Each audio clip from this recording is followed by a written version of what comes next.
sant leen gërëm leen mbokk yi ci ànd beeg teewlu bi saa su nekk ak ITV jaajëfal ñi nga xamante ne aussi ñoo ñuy déglu à travers iRadio 90.3 comme ni ñu koy defee jeudi bu jot invité de la rédaction tey ñu am gan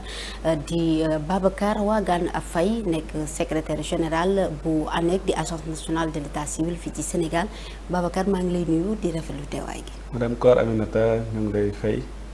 nga may ma nuyu say téléspectateurs. nuyu également le directeur général de l'ANEC ak sama collègue yi yëpp bu ANEC mais également sa collègue yi nga xamante ñoom laa fekk fii di leen remercier de l'accueil merci. Babacar tey jii ñu war a waxtaanee ci ponk bu am solo di état civil bu ñu koy wax mbokku auditeurs yi ak téléspectateurs yi mooy lépp lu jëm ci kayitu juddu nekk ab jafe-jafe fii ci réew mi ñu ci bari di ci dund ay jafe-jafe ñenn ñi dem sax nag bañ seen jàng wala lu bari loo xam ne mbébét la bokk na ci lu ñu wut ñu ñàkk ko Babacar tey jii nga nekk secrétaire général bu ANEC di agence nationale de l'état civil te ab kuréel bu ñu fi teg ngir mu gën a dooleel état civil taxawu fexe ba jëlee fii li nga xam ne moo di jafe-jafe yi ñu ñëw ci ponk bu njëkk ci ANEC maanaam lépp lu jëm ci wàllum gouvernance ak transversalité dégg na wala sax état civil déjà dafa transversal ndax nag il est lié à la santé à l'éducation à la justice mais également à la protection sociale nan la ANEC di liggéeyee ak yeneen institution yooyu ak yan frein yoo xamante ne souvent moom moo koy tardeel pour ñu mun a permettre sénégalais yëpp mun a am benn identifiant. Merci Aminata ni nga ko waxee noonu la amee man damay wax ne su ñuy wax ci état civil li gën mooy ñuy wax système mu état civil parce que jëlee ko angle système mooy tax ñu gën a comprendre état civil bi ni mu bindoo mooy tax également ñu mën a dugg ci gouvernance bi te du ñu mën a réer parce que soo xoolee li tax ñu koy wax système c'est parce que acteurs yi dañoo bëri donc soo xoolee état civil ni mu bindoo day laal pàcc yi yëpp soo ko xoolee ci angle ñi nekk dans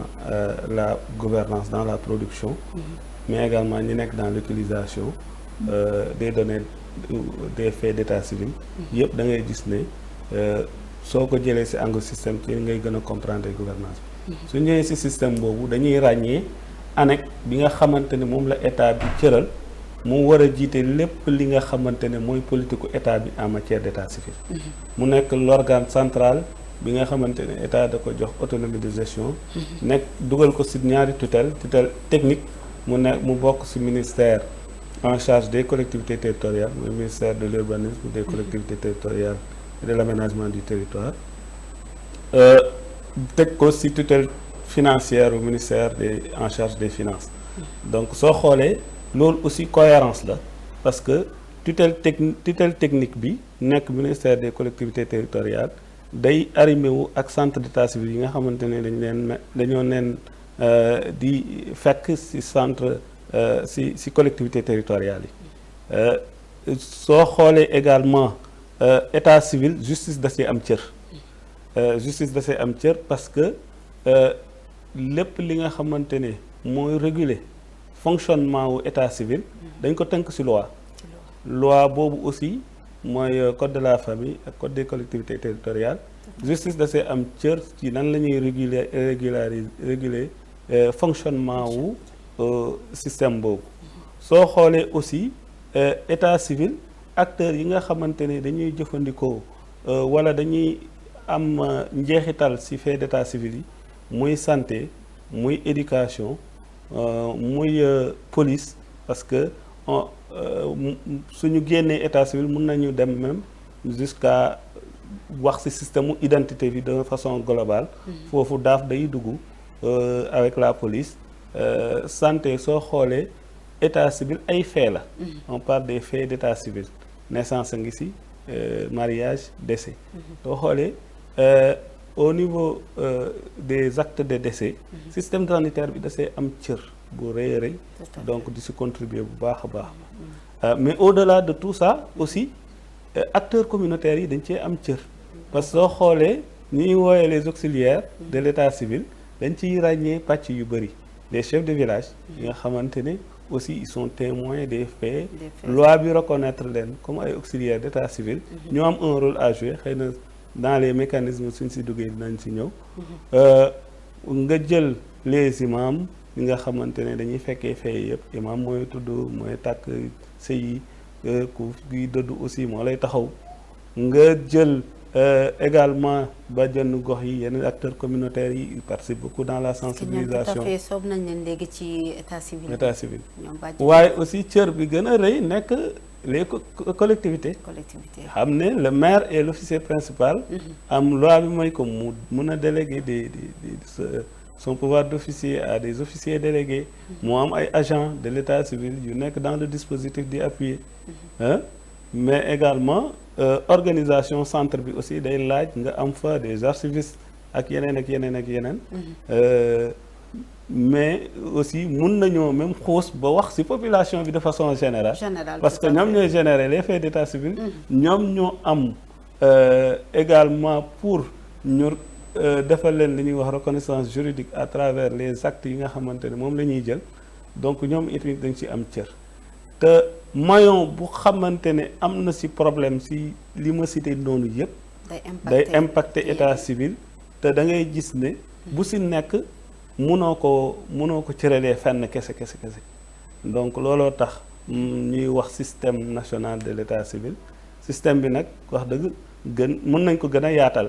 parce que soo xoolee les représentations consulaires dañ cee am cër parce que on parle d'état civil consulaire soo xoolee structure yu mel ni ANSD yi nga xamante ne ñoom ñooy utiliser de façon générale tout ce qui est statistique dañ cee am cër parce que li ñuy produire ci statistique dafa war a permettre état bi mu mun a planifier ses politiques donc soo xoolee système bu yaatu la système su yaatoo nag gouvernance bi dina compliqué c'est compliqué mais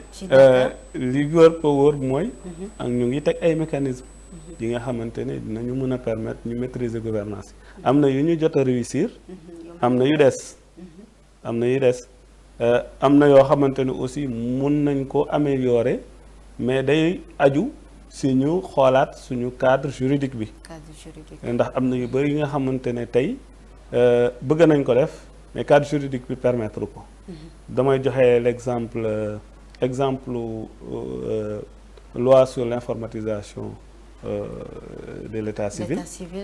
dugal nañ ko valider guñu ko mais tey lépp lu ñu war a def ci dématérialisation wu état civil daa tënku ci loi boobu donc instant yi ni am na lu bëri yu ñu avancé sur le plan technique xëy na dinañ ci xuus mais cadre juridique bi permettre ko pour ñu mën ci accéder waaw soo xoolee également dans la gouvernance ñu ngi mettre en place des comités de pilotage au niveau des régions du Sénégal au niveau des régions. Si je ne me trompe pas gis naa temps yi le DG de ADEC moom mooy ndaw ñu ngi def ay déplacements dans les régions fu mel ne Diourbel Kaolack pour vraiment je pense bien defar des déploiements ci tout ce qui est matériel wala nag déploiement des comités boo xamante ne ñoom ñooy saytu foofu ndax état civil au-delà de ANEC lu muy def jafe-jafe yi dafa bare. waaw jafe-jafe yi bëri na lool waaye comme ni nga ko rappelé rek en tout cas depuis directeur général Matar Ndao ñooy élargir nañ les cadres de concertation et à chaque étape ak lépp lu ñuy def dañuy mettre en place des comités li ñuy njëkk a def mooy woo acteurs yi yëpp ñu ñëw toog ñu ne leen lii lañ bëgg a def y a un comité interministériel bi nga xamante ne moom moo ko mettre en place après le conseil interministériel bi amoon en 2025 daf comité boobu lépp lu ANEC di def day convier comité boobu ñu toog ñu présenter leen ne leen lii la ñuy bëgg a def gis nañu ne daf ñuy dimbale bu baax au-delà du comité bi nga xamante ne c'est au niveau central et comme ni nga ko waxee à chaque fois dañuy jéem a déconcentrer ces comités là au niveau local moo ñuy permettre suñu intervention yi ñu mën ko di def avec vraiment beaucoup de concertation mais également avec l'accompagnement des collectivités mais également des autorités administratives soo xoolee comme li nga wax fan yi ñoo ngi ci région yi li ñuy def ci région yi Dakar lañ ko jëkkee ndax bi ñuy ñëwee dañoo xool système bi ñu def suñu diagnostic xool lan moo dox ak lan moo doxul bi ñu paree li nga xamante ne doxul te ñu mën ko régler léegi dañoo teg li ñuy wax le plan de remédiation. waaw njëkkee ko Dakar def les 77 communes. doog a dem ci yeneen. doog a dem si yeneen progressé à Thiès. jeexal ko doog a def si yeneen communes yi. donc dans le déploiement de l'ANEC xëy na suñu si ñëwee naa détaillé. bu si nekk nan la ñu déployer. ak yan résultats la ñu am. mais vraiment dans le cadre de la gouvernance mën naa wax ne articulation boobu la ñu jël. pour vraiment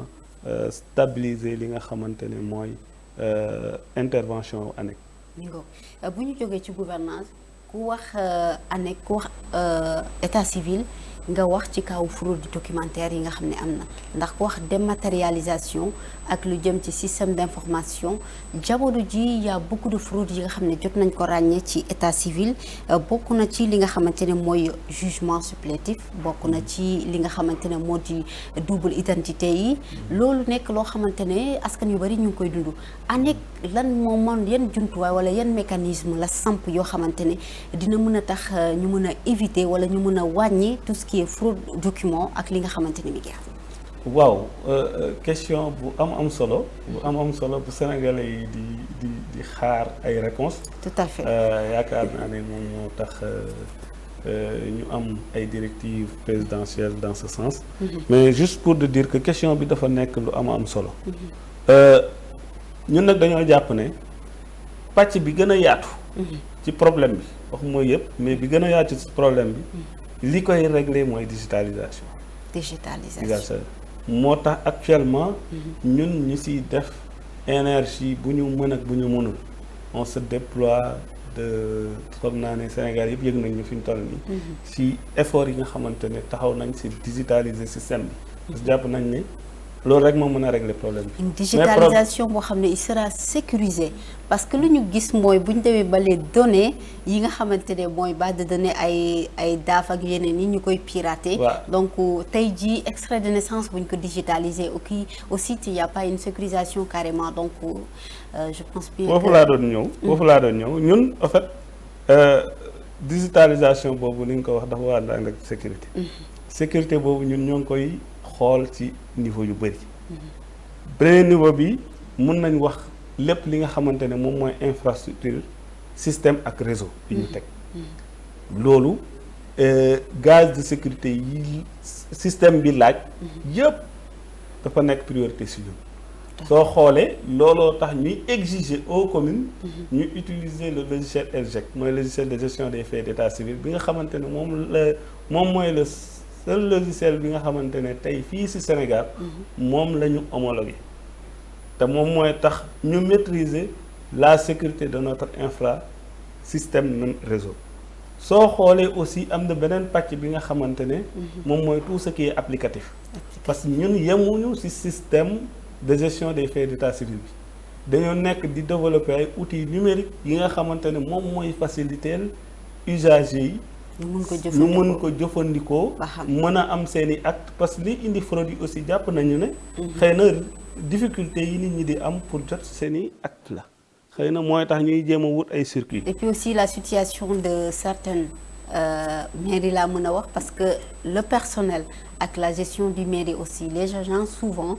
dañuy wax ne ils n'en ont pas assez donc les moyens yi nga xamante ne moom la ñu di fay et la corruption ça sera facile pour un agent boo xamante ne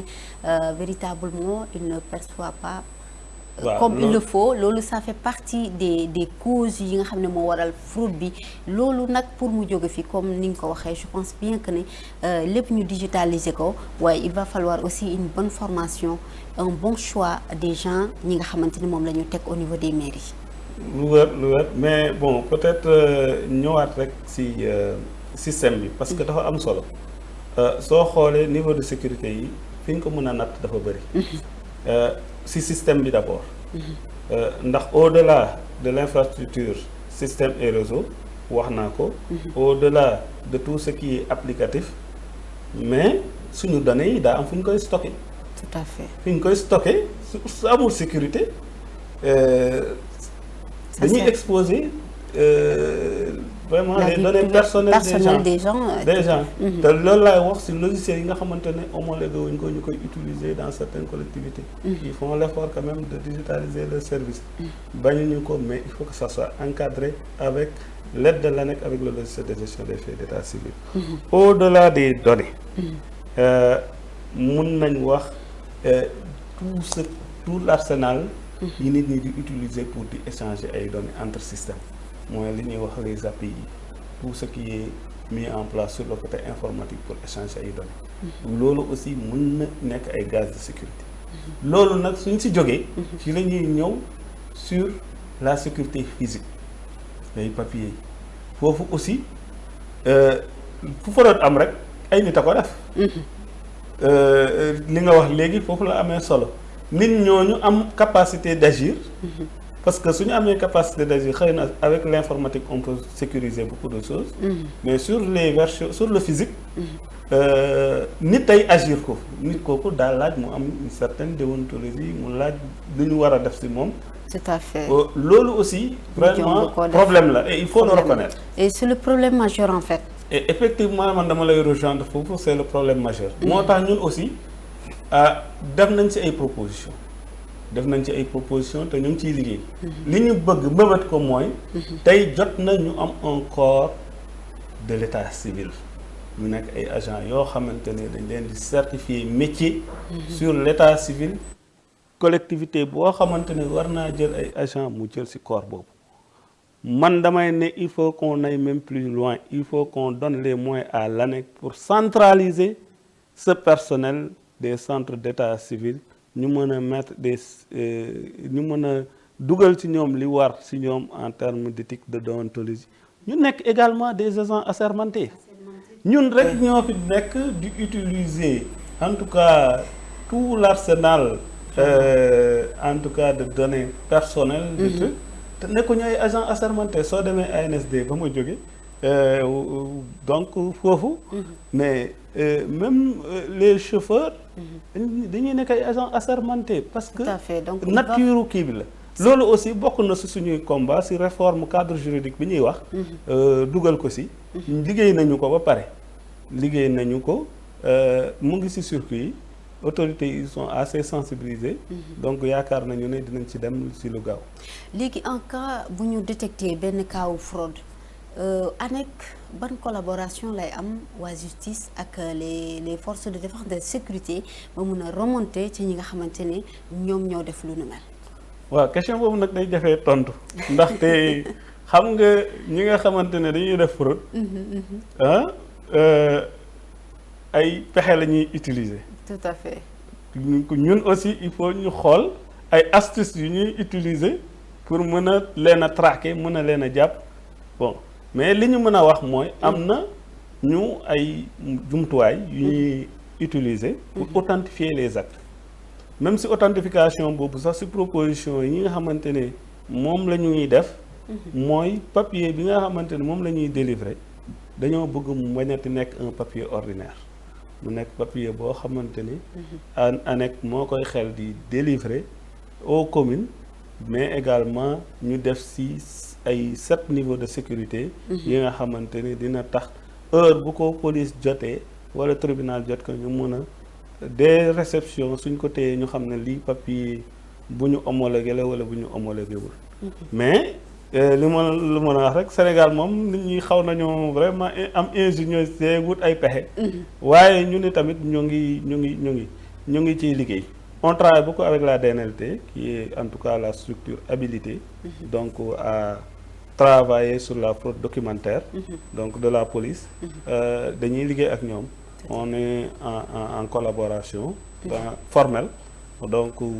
am na yenn yoo xam suñ ko gisee am ci ay suspicion ñoom la ñuy bàyyi ñu approfondir. Donc on les met sur la piste ñu approfondir léegi voilà am na yenn yu bëri yoo xamante ne dañu koy régler te presse bi di ko jot.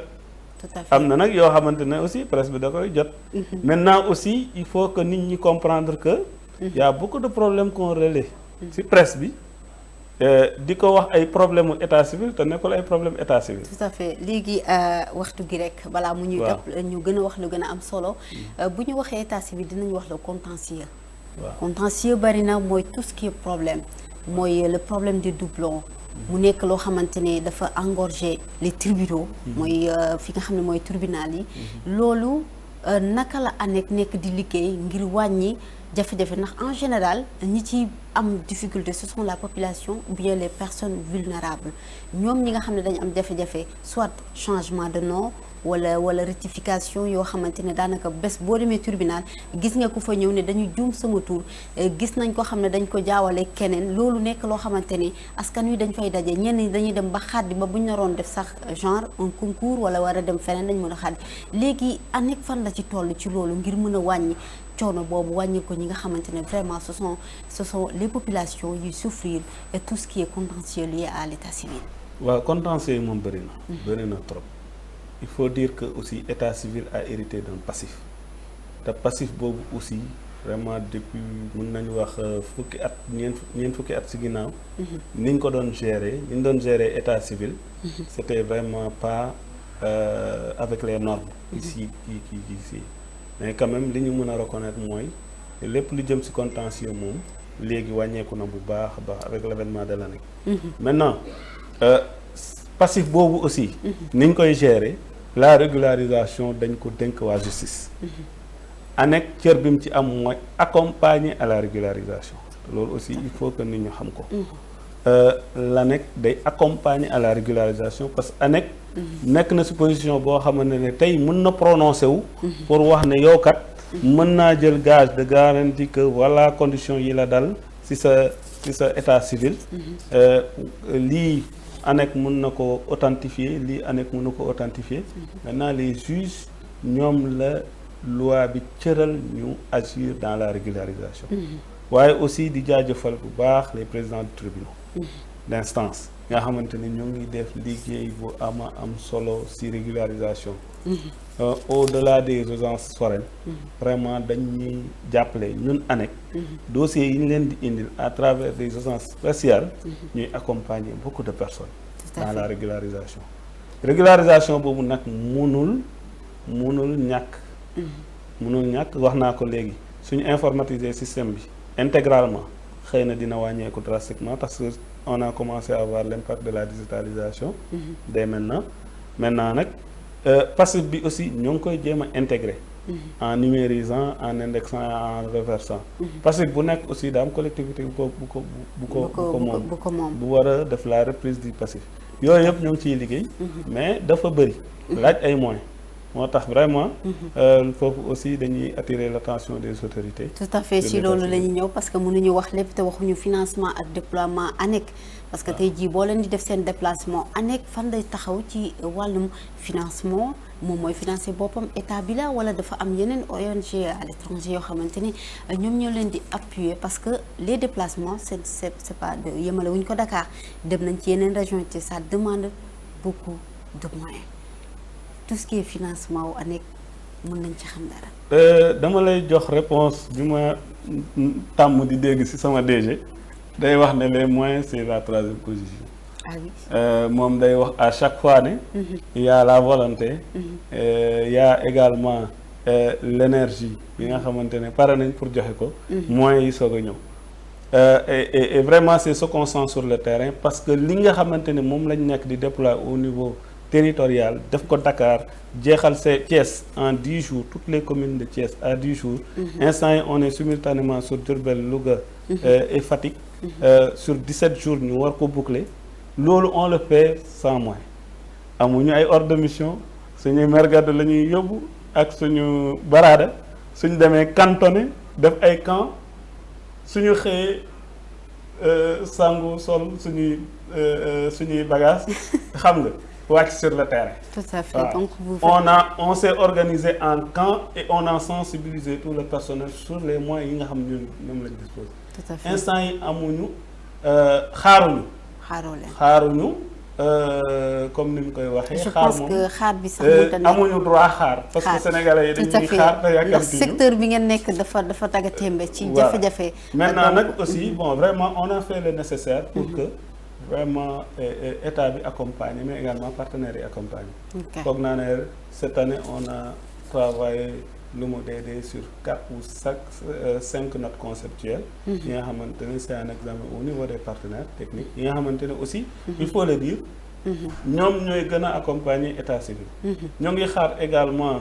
la mise à disposition. de budget parce que peut-être pour ren gisaguñu dara. en tout cas le président de la République conseil des ministres bee ñu weesu jot na ci waxaat ci taxawaay bi ñu war a taxawu tout ce qui est état civil ndax nag da ko jaaral ci ministre des collectivités territoriales ndax yaakaar ngeen bu demee ba xelam dem ci loolu mu ngi am taxawaay wala mu ngi bëgg a jublu ci li nga xamante ne mooy càkkuteefu état civil rawatina liggéey yi nga xamante ne ANEC mi ngi koy daal di amal ci li nga xam ne moo jëm ci jafe-jafe état civil. waaw président de la République moom li ma mën a wax mooy. li nga xamante ne waroon na ko def pare na si parce que demandé nañu ñu liggéeyal ko un plan d'urgence sur l'état civil demandé na aussi ñu tëggal ko ay concertation nationale sur l'état civil foog naa ne ñaar yooyu suñu ko amee li des si ñun la des te laaj nañu ci conseil des ministres mu nekk une directive présidentielle liggéey nañ ko nag ba jébal ko suñu tutelle ñu ngi xaar vraiment ñu accompagner ñu ci plan d'urgence boobu mais également concertation yi yaakaar naa yenn problème yi nga xam ne soulevé naa ko dinañu mën a tax ñu adressé ko waxtaan ci ba bokk gis-gis su ko defee mise en œuvre bi gën a yemb li ma mën a wax daal mooy plan d'urgence bi ñun travail technique bi ñu ci war a def nañ ko ba transmettre ko à la tutelle certainement il va tutelle bi dina ko transmettre au président mu jël ci ay mesures ñoo ngi xaar mesures yi vraiment pour mun a déployer waaye comme ni ma la wax rek président daa constaté te wax na ko ci conseil des ministres ay dysfonctionnements dans la gestion de l'état civil mu nekk loo xamante ne également ñun dañ ko fee fekk wax ko de façon précise mais voilà les constats que nous avons faits voilà les dysfonctionnements au niveau du système d'état civil baax na aussi président su amee vision gis ne il faut un plan d'urgence dañ koy rafetlu mais également ñun dañuy am mbégte ñu def ay concertation parce que comme ni ma la ko waxee système bi mënuñ koo gérer te amuñu des concertations. concertation tout à fait mi ngoog mu nekkoon suñu gan tey jii Babacar Wagane Faye nekk secrétaire général bu ANEC di agence nationale de l'état civil ñu doon waxtaanee lépp lu jëm ci état civil taxawaay ak tolluwaay gi ci réew mi ak jafe-jafe yi nga xam ne askan wi ñu ngi koy jànkonteel mu mel ni rek waxtu bi nga xam ne moom la ñu cërale woon ci xibaar dat nañ ko rek mbokk yi xanaa sant leen gërëm leen di bàyyi rek Babacar mu tàggatoo. ñi nga xam ne ñooy téléspectateurs yi.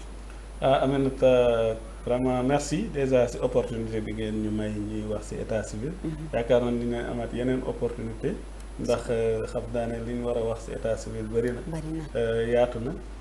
waaye comme ni ñu ko waxee rédaction la. donc on a compris que temps bi du yàgg. nga may ma remercier également directeur général bu ANEC bi nga xamante ni. il a accepté de nous faire confiance mais si liggéey bi nga xamante ne moom lay def mais également agent ANEC yëpp parce que vraiment agence la boo xamante ne soo ñëwee gis passion bi nga xamante ne moom la liggéeykat yi di liggéey